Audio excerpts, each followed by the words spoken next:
विमल पोलो जुबा केसरी, हर पल मनाओ केसरी त्योहार। हर्षवर्धन जी, आप तो लगातार कहते आए थे ना कि आपको ऐसा लगता है कि बीजेपी किसी भी कीमत पर नीतीश जी को सीएम नहीं बनाएगी, और तेजस्वी यादव का चेहरा यहां सामने आ गया।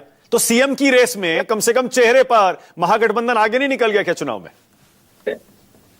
नहीं मानक जी, मुझे तो समझ में नहीं आ रहा है कि अचानक कांग्रेस के समर्थक, कांग्रेस के लोग दो तरह की बात दोनों एक सांस में कह रहे हैं। पहली सांस में कहते हैं कि तेजस्वी जी तो तय ही थे, और फिर कहते हैं कि हमने देखिए घोषित करके मास्टर स्ट्रोक चल दिया। अब कोई सामान्य बुद्धि का व्यक्ति भी होगा तो ऐसी बात नहीं करेगा। एक सांस में ऐसी दोहरी बात करना शोभा नहीं देता है। तेजस्वी यादव इस चुनाव की धुरी हैं, ये मैं आज से नहीं बहुत पहले से कहता आ रहा हूं, लेकिन उस धुरी को पूरी तरह से बिगाड़ने का काम राहुल गांधी की राहुल कांग्रेस पिछले करीब करीब एक साल से कर रही है। कोई कसर नहीं छोड़ी। तेजस्वी को अपमानित करने के लिए पप्पू यादव, कन्हैया कुमार को लगा दिया।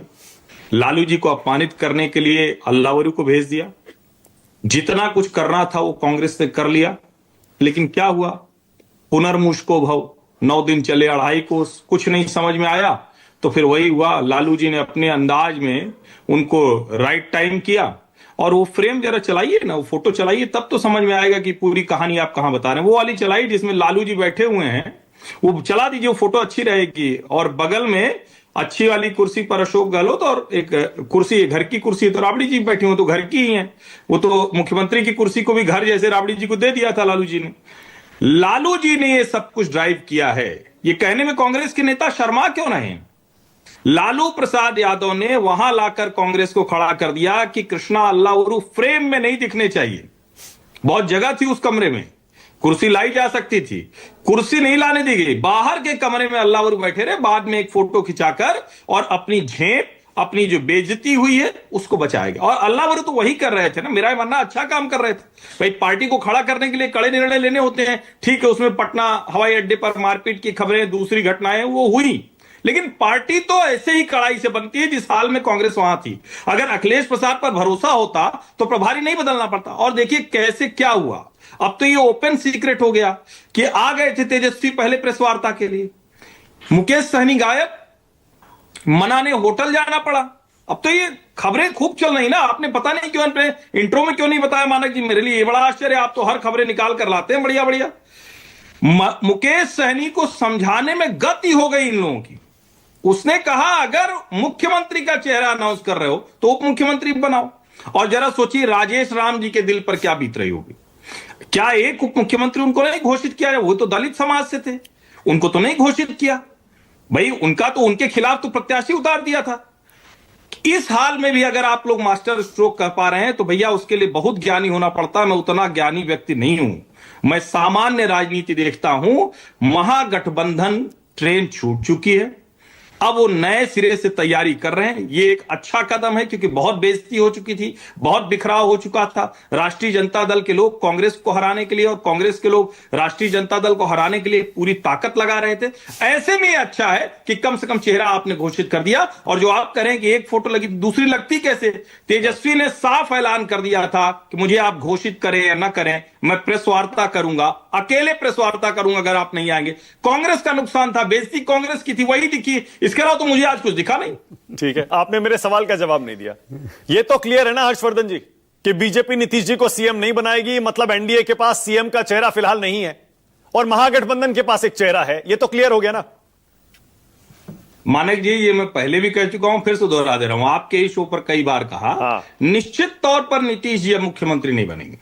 नीतीश जी ही बताएंगे कि कौन मुख्यमंत्री बनेगा। ये भी मैंने दूसरी लाइन में कहा था, आपके भी शो पर कहा था, फिर से दोहरा रहा हूं। नीतीश जी मुख्यमंत्री नहीं बनेंगे, नीतीश जी बताएंगे कौन मुख्यमंत्री बनेगा। और मैं इसको याद दिलाता हूं, ये तुलना ही गलत है। पंकज जी बीच में नहीं बोलना चाहिए, आप तो वरिष्ठ व्यक्ति हैं, अभद्र नहीं हो। एक एक करके मैं आपको पंकज जी मौका दे दूंगा। हाँ बोलिए, चलिए। नहीं, चूंकि अब क्या करें, कुछ बचा नहीं तो बीच में ही बोलेंगे, वरना तर्क होता तो बाद में बोलते। जो कांग्रेस और भाजपा की तुलना कर रहा है, इसको जरा समझिए। भारतीय जनता पार्टी के पास तो 2005 से नेता नहीं है। भारतीय जनता पार्टी के पास तो 74 सीट पा गई, वो नेता नहीं था। और नेता हो के भी क्या हाल हुआ लोगों का। मुझे लगता है बिहार की परिस्थिति के लिहाज से आप देखिए, और अगर कोई कह रहा है कि एनडीए में मोदी शाह अपने पार्टनर्स की इज्जत नहीं करते हैं, उनको सम्मान नहीं देते हैं, तो सम्मान का आलम यह था कि नीतीश कुमार को लगभग आधी सीटें होने के बाद भी मुख्यमंत्री बनाया। लेकिन अब भाजपा को भी पता है कि नीतीश कुमार के पर जिस तरह के हमले ये लोग कर रहे हैं, विपक्ष के लोग, उनको पता है कि अब एक चीज का समय पूरा हुआ है, उससे आगे गाड़ी बढ़ेगी। और मैं फिर कह रहा हूं, बहुत आगे है एनडीए, कोई चमत्कार हो जाए तो बात अलग है, तब तो जनता है वो कुछ भी कर सकती है, वो तो ठीक किसी को शून्य कर सकती है, लेकिन आपकी एक बात पर बिल्कुल यकीन नहीं हो रहा हर्षवर्धन त्रिपाठी, आप कह रहे हैं कि नीतीश जी खुद नए मुख्यमंत्री के नाम का ऐलान करेंगे। मतलब आपको वाकई ऐसा लगता है कि नीतीश कुमार को मुख्यमंत्री पद से हटाया जाएगा और वो स्वीकार कर लेंगे, खुद कहेंगे हाँ किसी और को बना दीजिए? मैं कह रहा हूं कि आप इसको जो है तय मानिए। मैं आज आपके शो पर कह रहा हूं, इसको आप तय मानिए, स्वीकार करेंगे ही हो, क्योंकि वो भी, उनको भी नेता के तौर पर, व्यक्ति के तौर पर उनके असेसमेंट से ज्यादा किसी का असेसमेंट है क्या देश में? अरे जो व्यक्ति महागठबंधन, जो जिसको आप लोग INDIA नाम से बुलाते हैं, मैं तो नहीं बुलाता हूं, क्योंकि देश का नाम किसी गठजोड़ का नहीं हो सकता, तो रोजे टूटते रहते हैं, हम तो देश को ऐसे नहीं देखते हैं। वो क्या था, आपको भूल गया क्या? 12 जून 2023 बैठक होने वाली थी पटना में, नीतीश जी फिर नहीं हो पाई, कांग्रेस के लोग नहीं गए।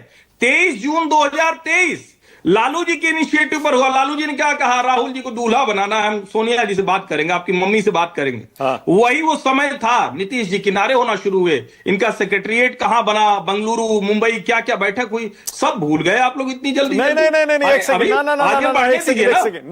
एक मिनट, वो देखिए, वो अलग बात थी जब इंडिया गठबंधन बनाने वाले नीतीश कुमार प्रधानमंत्री पद के सपने देख रहे थे, और सपने देखना कुछ गलत नहीं है, मैं ये नहीं कह रहा हूं कि वो गलत था, लेकिन उसकी वजह से वो अलग हो गए। अब तो बात ये है, आप ये कह रहे हैं कि नीतीश कुमार, इसका मतलब मुख्यमंत्री पद से खुद पीछे हट जाएंगे, रिटायरमेंट ले लेंगे और राजनीतिक पीछे चले जाएंगे राजनीति में अपनी, मुख्यमंत्री का चेहरा छोड़कर। क्या करेंगे मुख्यमंत्री पद छोड़कर वो?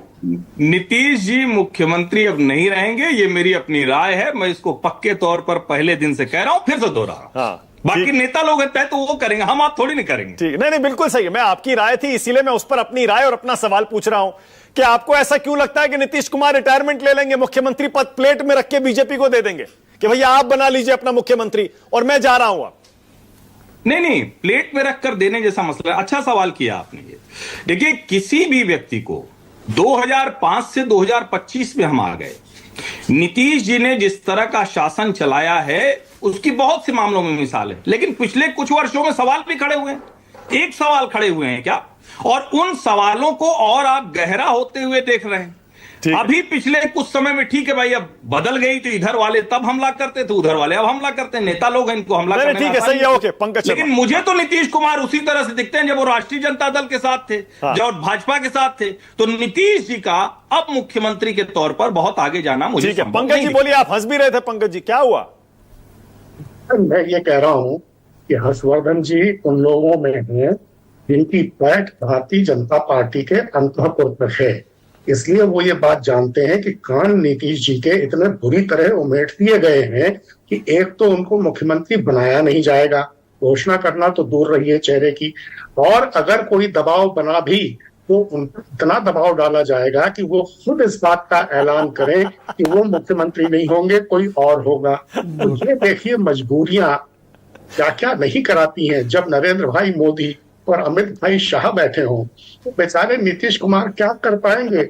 हर्षवर्धन जी की बातों से ये साफ जाहिर है कि सहयोगी दलों के लोगों के प्रति कितना आदर और सम्मान है और कितना लोकतांत्रिक भाव है एनडीए के भीतर। हाँ हर्षवर्धन जी, 10-20 सेकंड जल्दी से। हाँ सिर्फ 20 सेकंड। हाँ। पहली बात देखिए, पंकज जी कांग्रेस के मुख्यमंत्री के सलाहकार रहे हैं, तो इनका उस तरह से बोलना स्वाभाविक है। मेरी न तो किसी सरकार में कोई पैठ है न पहुंच है, मैं अपनी सोच जो मुझे दिखती है वो बोलता हूं, नंबर 1। दूसरा ये है कि नीतीश कुमार का सम्मान भारतीय जनता पार्टी ने जिस तरह से किया है वो सचमुच अकल्पनीय है। आप वो दृश्य याद कीजिए जब 43 सीटों पर रह गए थे और नीतीश कुमार ने कहा कि किसी और को मुख्यमंत्री बनाना चाहिए, वो दृश्य याद कीजिए। भारतीय जनता पार्टी तो ये भी करती है कि अपने सीएम को डिप्टी सीएम बना देती है। भारतीय जनता पार्टी ने अपने सहयोगियों के किसी के, और आपको याद होगा, अपने हिस्से की लोकसभा सीटें दे दी, अपने हिस्से से जब उनको जरूरत लगी तो दूसरे सहयोगियों को एकोमोडेट किया। ये कांग्रेस का प्रपंच हो करना चाहिए, जैसे भाजपा प्रपंच करती है कांग्रेस के खिलाफ, वैसे ही कांग्रेस को भी करना चाहिए। लेकिन पंकज भाई एक तरफ कहते हैं कि स्वतंत्र विश्लेषक भी हैं और प्रपंच कांग्रेस की तरह करते हैं, तो दोनों नहीं चल पाता है। आप हमसे उसी तरह से बात की, मेरी सरकार में पैठ नहीं है, आपकी होगी, आप उसे बता सकते हैं। पंकज जी कुछ कहना चाहते हैं क्या, या आगे चला जाऊं? मैं मौका सबको देना चाहता हूं। नहीं, आगे चलो। ठीक है, ओके। अब आइए प्रोफेसर अजय उपाध्याय। अब अजय उपाध्याय देखिए,